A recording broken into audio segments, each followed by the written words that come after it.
実家の冷蔵庫にあってもギリ食わず嫌いよ。この企画を簡単に説明しますと、バナナ、イカ天、お魚ウインナー、みたらし団子ですね。お母さんが買ってきてくれたけど、冷蔵庫の中にあってもギリちょっと食べないかなみたいなっていうのが3つ。1つはまあギリギリ食べるかな。だけど私は今から実家の冷蔵庫の中にあってそれしかないってなったらギリ食べるかなみたいな演技をします。なので皆さんにはギリ食べるのはどれだろうって当ててもらうやつです。いきましょうということで、まず1品目バナナ。バナナはね甘いしね、正直全然みかんとかぶどうあったらそっち食べるんだけど、バナナもね全然あったら食べる。甘くて美味しいよね。クレープとかに入ってたら私結構チョコバナナ味とかにして、屋台とかでも結構チョコバナナ頼んだりするので、これ冷蔵庫の中にあったらギリ食べるかもしれないですね。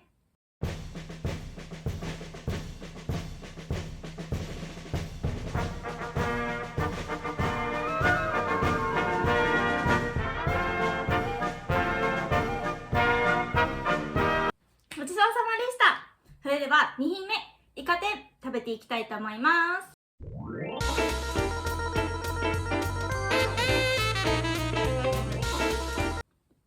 美味しいのは美味しいよね。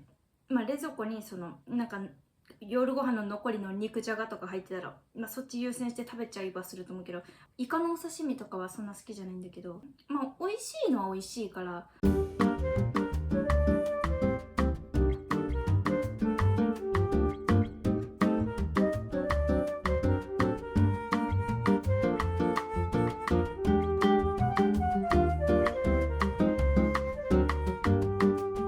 3品目参りましょう。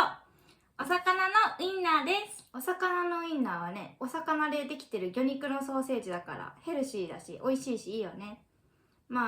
正直普通の豚のポルインナーあったら全然そっち食べるんだけど、これしかなかったら全然これ食べるかなって感じですね。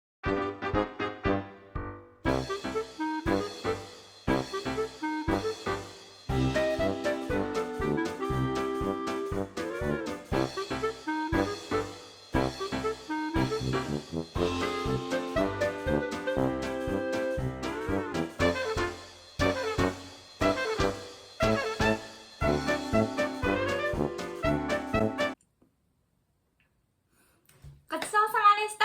それでは最後にこのみたらし団子をいただきたいと思います。ただ 3つはさすがにちょっと多いので、1本食べて残りの2本は後日のおやつになります。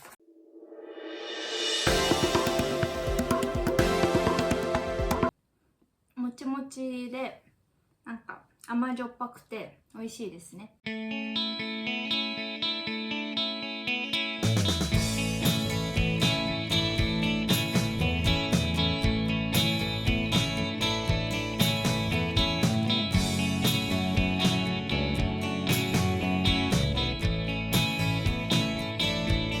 ごちそうさまでした。